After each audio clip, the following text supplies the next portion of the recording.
আসসালামু আলাইকুম ওয়া রাহমাতুল্লাহি ওয়া বারাকাতুহু।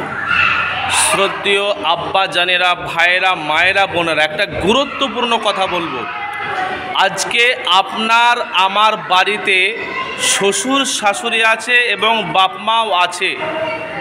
বয়স্ক বা বয়স্কা হয়ে যান।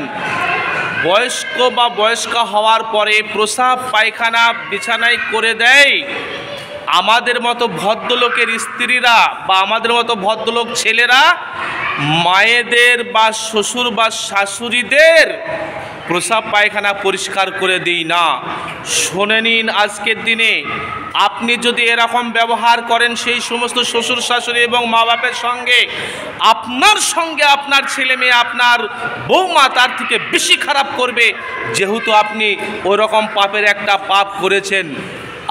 আমি যদি শ্বশুর শাশুড়িকে প্রস্রাব পায়খানা থেকে পরিষ্কার না করি, আপনাকে আমাকে তার থেকে বেশি ভুগতে হবে, তার থেকে বেশি কষ্ট পেতে হবে।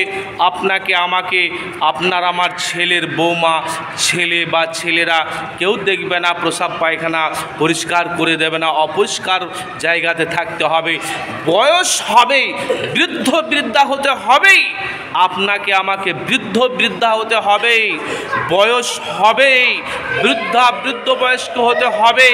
সারা জীবন আপনার আমার এরকম শক্তি থাকতে পারে না, এরকম আপনার আমার রক্তের জোর থাকবে না। আপনাকে আমাকেও বিছানায় বসে, বিছানায় শুয়ে প্রস্রাব পায়খানা করতে হবে। কথাটাকে একটু গুরুত্ব দিয়ে আপনারা বেশি বেশি করে মানুষদের কাছে কাছে পৌঁছে দেবেন, এটা আমার অনুরোধ।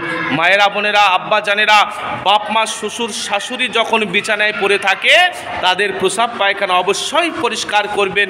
আপনি আল্লাহর কাছে গিয়ে অবশ্যই ভালো থাকবেন। আল্লাহ আপনাকে আমাকে তৌফিক দান করুন। আমিন। আসসালামু আলাইকুম।